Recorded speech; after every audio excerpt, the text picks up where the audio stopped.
ঢাকাই সিনেমার জনপ্রিয় নায়িকা অপু বিশ্বাস জানালেন, ব্যক্তিগত জীবন তিনি সামাজিক যোগাযোগ মাধ্যমে প্রমাণ করার প্রয়োজন মনে করেন না।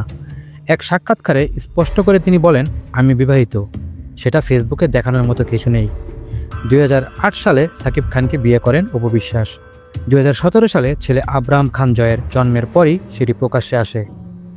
যদিও কিছুদিনের মধ্যেই ভাঙন ধরে দাম্পত্য জীবনে এবং শেষমেশ বিচ্ছেদ ঘটে। পরে সাকিব বিয়ে করেন নায়িকা শবনম বুবলীকে। বিচ্ছেদের পরও ছেলে জয়কে ঘিরে অপুর সঙ্গে সাকিবের সম্পর্ক টিকে আছে। একসঙ্গে দেশ বিদেশে ছেলেকে নিয়ে সময় কাটাতে দেখা গেছে তাদের। এ নিয়েই গুঞ্জন, আবারও কি কাছাকাছি আসছেন অপু ও সাকিব খান? প্রশ্নের জবাবে অপু বলেন, ফেসবুক দিয়ে যদি সংসার প্রমাণ করতে হয় তাহলে তো বিয়ে করারই দরকার নেই। আমি বিবাহিত, এখানে কারো বিশ্বাস অবিশ্বাসে আমার কিছুই যায় আসে না। বর্তমান সংসার জীবন নিয়ে সরাসরি কিছু না বললেও ইঙ্গিত দেন ব্যক্তিগত বিষয় প্রকাশে তিনি অনাগ্রহী। অপুর এই মন্তব্যের পর আবারও গুঞ্জন জোরদার হয়েছে তার ব্যক্তিগত জীবনের বর্তমান সমীকরণ নিয়ে। ডেস্ক রিপোর্ট, বিনোদন ডেস্ক, খবরের দেশ।